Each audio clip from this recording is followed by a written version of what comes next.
ఇప్పుడు నేను మీకు ఒక స్పెషల్ గెస్ట్‌ని పరిచయం చేయబోతున్నాను. ఎందుకు స్పెషల్ అన్నానో తర్వాత మీకే అర్థమవుతది. నార్మల్‌గా హృదయం ఎక్కడున్నది అంటే ఏం చెప్తాం మనం? ఇక్కడని చూపిస్తాం. అంటే లెఫ్ట్ సైడ్. అంతే గదా! ఎవరికైనా. కానీ ఇప్పుడు నేను మీకు చూపిస్తున్నటువంటి ఈ గెస్ట్‌కి మాత్రం హార్ట్ లెఫ్ట్ సైడ్ లేదు. రైట్ సైడ్ ఉంది. అలా కూడా ఉంటుందా అనుకుంటున్నారా? నాకు ఫస్ట్‌లో అదే డౌట్ వచ్చింది. తర్వాత డాక్టర్స్‌ని అడిగితే ఉంటుందండి. చాలా రేరెస్ట్ ఆఫ్ ది రేర్ కేసెస్‌లో ఉంటుందని చెప్పారు. ఒక డాక్టర్ ఏమో 10,00,000కి అంటే 1,000,000కి ఒకళ్ళకి ఉండొచ్చన్నారు. ఇంకొకరైతే అసలు 1,00,00,000 మందికి గూడా ఒకళ్ళకి చూస్తామో లేదోనండి అని జెప్పారు. సో, అలాంటి ఒక స్పెషల్ గెస్ట్ ప్రస్తుతం మనతో ఉన్నారు. ఆమెతో మాట్లాడదాం. నమస్తే అండి. నమస్తే Nirupama. Thank you so much. నాకు చాలా వెరైటీగా అనిపించిందండి. ఇట్లా అసలు రైట్ సైడ్ హార్ట్ ఏంటి? జనరల్‌గా వినం మనం. అవును. అవును. ఇప్పటి వరకు నా కెరియర్‌లో ఒకే ఒక్క పాపను చూసాను. తనకి హార్ట్ ప్రాబ్లమ్ ఉండింది యాక్చువల్‌గా. చిన్న పాప అనమాట. తనకి రైట్ సైడ్ హార్ట్ ఉండటం వల్లే ప్రాబ్లమ్ వచ్చింది. ఆమెకేదో ఫండ్ రైజింగ్ కోసం అని మేము ఒక ఇంటర్వ్యూ చేసాము. యాక్చువల్లీ రైట్ సైడ్ హార్ట్ ఉండడం వల్ల ఏం ప్రాబ్లమ్ కానీ ఉండదండి. ఆమెకు అందుకే వచ్చిందట. డాక్టర్స్ సర్టిఫికేట్ అన్నీ ఉన్నాయి. అందులో వాళ్ళు ఆ పాపకి రైట్ ఉండటం వల్లే ప్రాబ్లమ్ ఉంది అని చెప్పేసి కన్ఫర్మ్ చేశారు. ఆ పర్టిక్యులర్ కేస్‌లో. అది తప్ప మళ్ళీ నేను ఎప్పుడు రైట్ సైడ్ వినలేదు. తర్వాత ఇంత ఏజ్ వాళ్ళని అస్సలే చూడలేదు. పెద్దవాళ్ళని చూడలేదు నేను. నాకు చాలా వెరైటీగా అనిపించి వెంటనే ఇంటర్వ్యూ చేస్తే బాగుంటుంది కదా! మీలాంటి వాళ్ళనే అనిపించింది. ఎందుకంటే రేర్ పర్సన్ మీరు కూడా. మీకు అసలు రైట్ సైడ్ హార్ట్ ఉందని ఎప్పుడు ఐడెంటిఫై చేశారు? చిన్నప్పుడు యాక్చువల్లీ దీన్ని డెక్స్ట్రో కార్డియాక్ అంటారు ఈ కండిషన్‌ని. డెక్స్ట్రో అంటే Dextro right. Cardiac. Yeah! Dextro అంటే రైట్. హ్మ్. లెవో అంటే లెఫ్ట్. హ్మ్. సో మీరందరూ లెవో కార్డియాక్, నేను డెక్స్ట్రో కార్డియాక్ అన్నమాట. హ్మ్. సో ఇది నేను చిన్నప్పుడు ఒక 2, 3 ఇయర్స్ ఉన్నప్పుడు హ్మ్. కొంచెం ఆర్గన్స్ అవి చాలా టెండర్‌గా ఉంటాయి, లేతగా ఉంటాం కదా! ఆడుకునేటప్పుడు మా అమ్మమ్మ ఇట్లా పట్టుకొని వెనక్కి లాగిందనమాట. ఓహ్! లాగినప్పుడు she could feel my heart beat towards hmm. My right. అప్పుడు అక్కడ ఉన్న మిగతా పిల్లలు, తర్వాత తనకి ఇంట్లో ఫ్యామిలీ మెంబర్స్ అందరికి పెట్టి చూసింది చెయ్యి. హ్మ్. అసలు ఎక్కడ కొట్టుకుంటోంది అందరికీ గుండెని. అందరికీ లెఫ్ట్ సైడే కొట్టుకుంటోంది. నాకు మాత్రం రైట్ సైడ్ కొట్టుకునేసరికి కొంచెం పానిక్ అయ్యి హ్మ్. మా పేరెంట్స్‌తో చెప్పి ఆ తర్వాత హాస్పిటల్‌కి సో, తీసుకెళ్లారనమాట. అమ్మమ్మ ఐడెంటిఫై చేశారు. అమ్మమ్మ డిస్కవర్ చేసింది. ఓకే. అప్పుడు హాస్పిటల్‌కి తీసుకెళ్తే ఏమన్నారు doctors? Actually this is rarest of the rare congenital heart condition అండి. This is not a heart disease. Okay. Heart disease వేరు, హార్ట్ కండిషన్ వేరు. Yah! Heart yah! Condition is an abnormality. Whereas disease has to be treated. I am not a patient. Okay. Okay. హా! Abnormality ఉన్నది గానీ మీరైతే ఏం yeah! Problem అయితే ఏమీ లేదు. లేదు. అసలు ఓకే. నాకెప్పుడు ఏ హెల్త్ ఇష్యూ గాని, అంటే హార్ట్ రిలేటెడ్ హెల్త్ ఇష్యూ గాని, ఇది లైఫ్ థ్రెటనింగ్ కాదు. ఓహ్! అసలు దీనివల్ల ప్రాణాలు పోవడం గాని, లేకపోతే దీనివల్ల వేరే వేరే డిసీజెస్ రావటం గాని, అసలు ఒక నార్మల్ పర్సన్‌కి లైఫ్ స్పాన్ ఎట్లా ఉంటుందో, సేమ్. మాలాంటి వాళ్ళు కూడా సేమ్ అదే విధంగా ఉంటుందనమాట. ఒక లేమన్‌కి అర్థమయ్యేలా చెప్పాలంటే హార్ట్ అనేది ఒక కొనికల్ షేప్‌లో ఉంటుంది. యాక్చువల్లీ హార్ట్ అనేది పూర్తిగా రైట్ సైడు ఉండదు, పూర్తిగా లెఫ్ట్ సైడు ఉండదండి. ఆ కొనికల్ షేప్ అనేది లెఫ్ట్‌కి ప్రొజెక్ట్ అయ్యి ఉంటుంది మీ అందరికి. నాకు మాత్రం రైట్‌కి ప్రొజెక్ట్ అయ్యి అదే ఉందనమాట. మనం జనరల్‌గా మాట్లాడుకునేటప్పుడు yah! Heart yah! Left side ఉందని అంటాం. కరెక్ట్. మీకు లెఫ్ట్ కాకుండా యెస్. యెస్. డిఫరెంట్‌గా అబ్నార్మల్‌గా రైట్‌లో ఉంది. Yes. This is called dextrocardia. Okay. నేను ఒక డాక్టర్ గారిని అడిగాను బేసిక్‌గా, నేను కొంచెం పెద్దయిన తర్వాత అసలు ఎందుకిలా జరుగుతుంది అని హ్మ్. అడిగినప్పుడు ఆయన ఏం ఎందుకవుతదంట? చెప్పారంటే, మదర్స్ వూమ్‌లో ఉన్నప్పుడే బేబీ అనేది రొటేట్ అవుతూ ఉంటుంది. ఓకే. బేబీతో పాటు లోపల ఉన్న ఆర్గన్స్ కూడా రొటేట్ అయ్యి డెలివరీ టైమ్ దగ్గర పడినప్పుడు వాటి వాటి పొజిషన్స్ తీసుకొని హ్మ్. స్టాండర్డ్ అయిపోతాయి. హ్మ్. సో, ఆ డాక్టర్ గారు సర్కాస్టిక్‌గా ఏం చెప్పారంటే, "నీ గుండె తొందరపడిందో, వెనకబడిందో తెలీదు. వేరే ప్లేస్‌కెళ్ళి అక్కడ డిస్‌ప్లే ఫిక్స్ అయింది. అయిపోయింది. ఆపోజిట్ పొజిషన్ తీసుకుంది" ఆ! అని చెప్పి అన్నారనమాట. ఓకే. యాహ్! నేను యాక్చువల్లీ ఈ విషయంపై మాట్లాడాలని చాలా సార్లు అనుకున్నాను. ఎన్నో డిజిటల్ ప్లాట్‌ఫార్మ్స్‌లో మాట్లాడాలి. హ్మ్. ఎందుకంటే ఇందాకల మీరు చెప్పినట్టు హార్ట్ రైట్ సైడ్ ఉండడం వల్ల అమ్మాయికి ప్రాబ్లమ్ వచ్చింది. ఇది అది అని చాలామంది పానిక్ అయ్యారు. ఇటువంటి ఒక కండిషన్ గురించి తెలుసుకొని, అందులో ఇప్పుడు టెక్నాలజీ ఒకటి పెరిగిపోయిందేమో. పెరిగింది కాబట్టి. టిఫా స్కాన్స్ లాంటి స్కానింగ్ అసలు అందులో ఇన్వెస్టిగేషన్ తెలిసిపోతదేమో గదండీ టిఫాలో? ఉంటుందండి. తెలుస్తుంది. నేను నా ఎక్స్‌పీరియన్సెస్ మాత్రమే షేర్ చేసుకోగలనండి. ఎందుకంటే నేను I am not a medical person. Yeah! Yeah! Of course. అసలు నాకు ఎటువంటి ప్రాబ్లము లేదండి. లేదు. అందరూ ఎలాగ యాక్టివ్‌గా ఉంటారో నేను అంతే యాక్టివ్‌గా ఉంటాను. ఇంకా దీని పైనున్న మిత్స్ ఏంటంటే, పెళ్లి చేసుకోవచ్చా? ఇన్‌ఫర్టిలిటీ ఇష్యూస్ ఏమైనా ఉంటాయా? ఓకే. ఇవి కూడా ప్రెగ్నెన్సీ ఉంటాయా? ప్రెగ్నెన్సీ ఇష్యూస్ ఉంటాయా? అనే డౌట్స్ ఆహా! జనాలకి. ఓకే. అసలు ఏమీ ఉండదండి. హ్మ్. నాకు 21 years I am happily married. మా అబ్బాయికి ఇప్పుడు 17 ఇయర్స్. ఆ! ఆ! 21 ఇయర్స్ అయింది మ్యారేజ్ అయ్యి గూడా? మ్యారేజ్ అయ్యి ఓకే. అట్లయితే చాలా మంది ఇంకసలేమి టెన్షనే లేదు. పెళ్ళిళ్ళు చేసుకోవచ్చా లేదా? పిల్లల్ని కనొచ్చా లేదా? ప్రెగ్నెన్సీ టైమ్‌లో నార్మల్ డెలివరీ అవుతుందా లేదా? నాకు మీకు నార్మలా అండి? నాకు సి సెక్షన్ అయింది. నాకు 3 సర్జరీస్ అయ్యాయి. సో సర్జరీస్ అయినప్పుడు ఎందుకు 3 సర్జరీస్? నాకు తర్వాత కొన్ని అబ్డామినల్ ఇష్యూస్ వల్ల మిగతా సర్జరీ అంటే సర్జరీ అని ఎందుకు చెప్తున్నానంటే అనస్థీసియాకి బాడీ అనేది కోఆపరేట్ చేస్తుందా లేదా, ఓకే. ఇలాంటి ఇష్యూస్ అన్నీ కూడా చాలామంది అడిగారనమాట. అసలు నాకు ఎప్పుడు never did I face any problem okay. Because of this. Oh! Heart right side కొట్టుకుంటున్నంత మాత్రాన నాకు ఎటువంటి ఫిజికల్ ప్రాబ్లమ్స్ అనేవి నేను ఇప్పటివరకు ఏం ఫేస్ issues లేవు. చేయలేదు. అండ్ ఈ విషయమే నేను అందరికీ చెప్పదలుచుకున్నాను.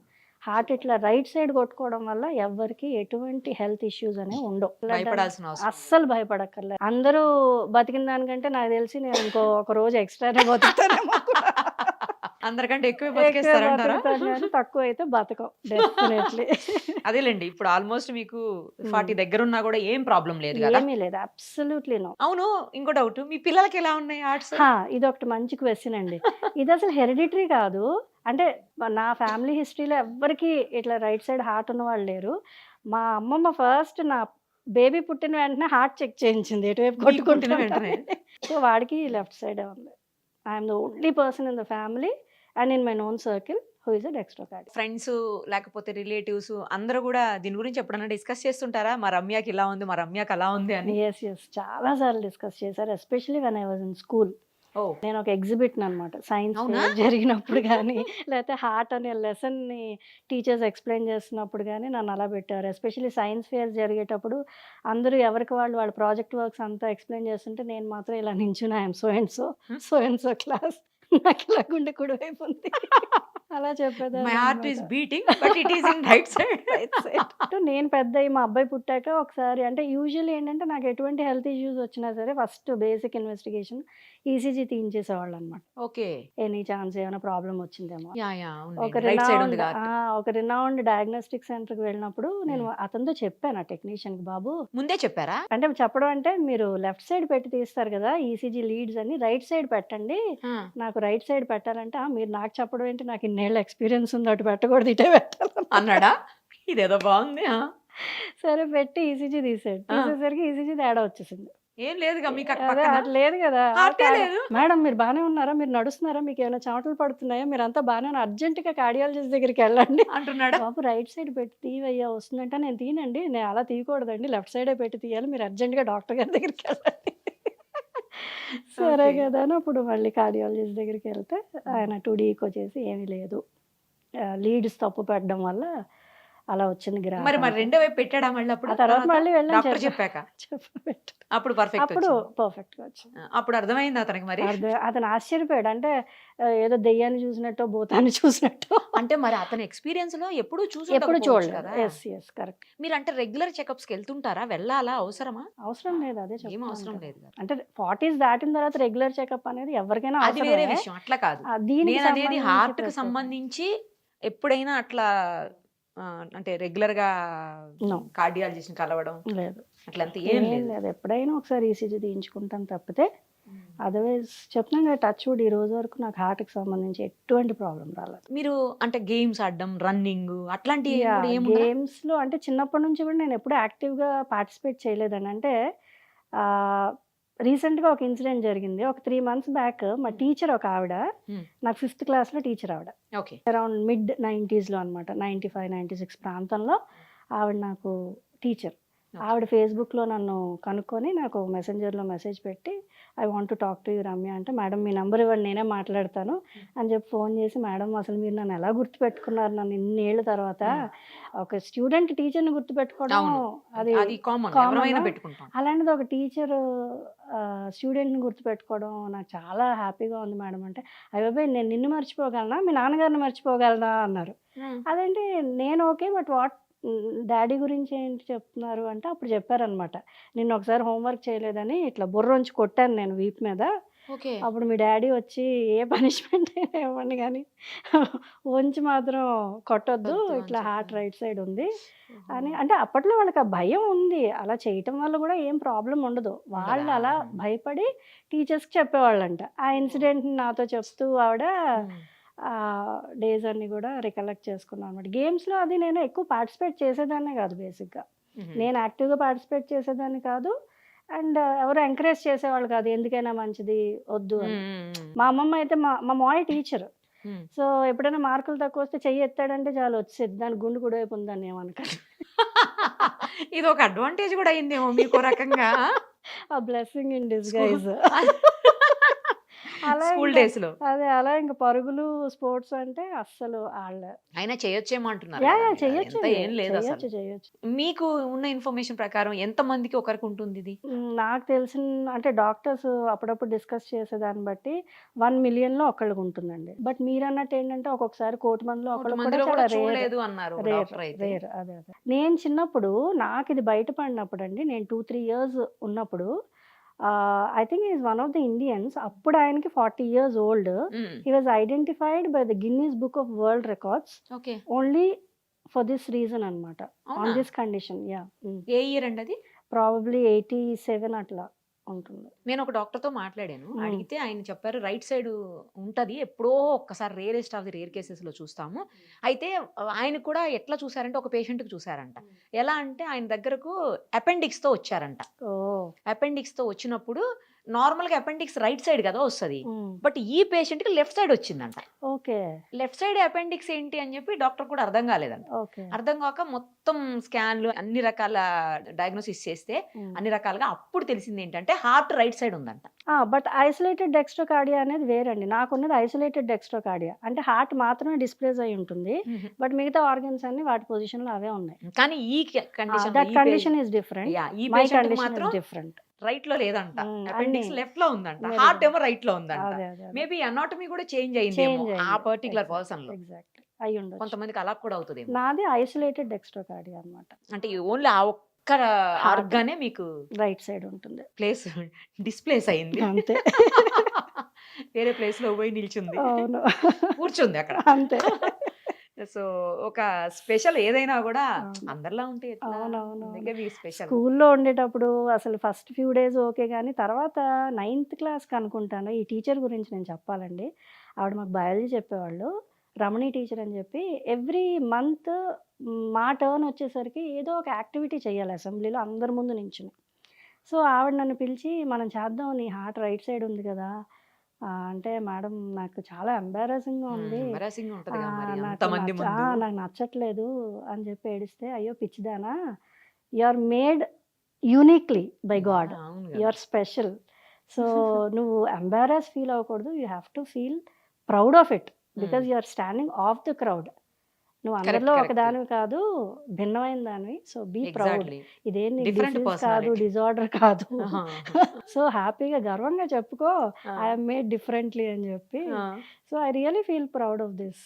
ఎందుకంటే యాహ్! దీనివల్లే చాలా అందరూ ఐడెంటిఫై చేస్తారు. ఒకసారి హార్ట్ బీట్ వింటామండి. ఎందుకంటే లెఫ్ట్ సైడ్ హార్ట్ బీట్ మేము రెగ్యులర్‌గా వింటుంటాం ష్యూర్. అందరిది. మనది మనమే వినొచ్చు. ష్యూర్. బట్ మీది రైట్ సైడ్ కాబట్టి ష్యూర్. ఒక మైక్ పెడదాము. Sure. మైక్ పెడితే అక్కడి నుంచి క్యాప్చర్ చేస్తది. ఎందుకంటే ఇది చాలా మైన్యూట్ సౌండ్స్‌ని కూడా తీసుకోగలుగుతది ఓకే. ఈ మైక్ అనేది. సో, ఒక్కసారి చూద్దాం. అలాగే ష్యూర్. చూపిస్తా చూడండి మీకు కూడా ఆ సైడ్ వినిపించి సౌండ్ ఈ సైడ్ నుంచి రాదు రైట్ సైడ్ నుంచి వస్తది చూడండి.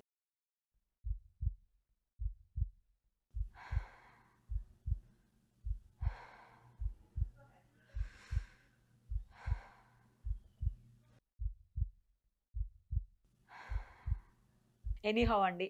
నాకు చాలా అంటే ఒక కొంచెం రకమైనటువంటి ఆహ్, ఎక్సైట్‌మెంట్ కూడా ఉంది. ఇలాంటి పర్సన్స్‌ని కలవడం అనేది. ఓకే. మీరైతే ఎప్పుడు హ్యాపీగా ఉండండి. హెల్తీగా ఉండండి.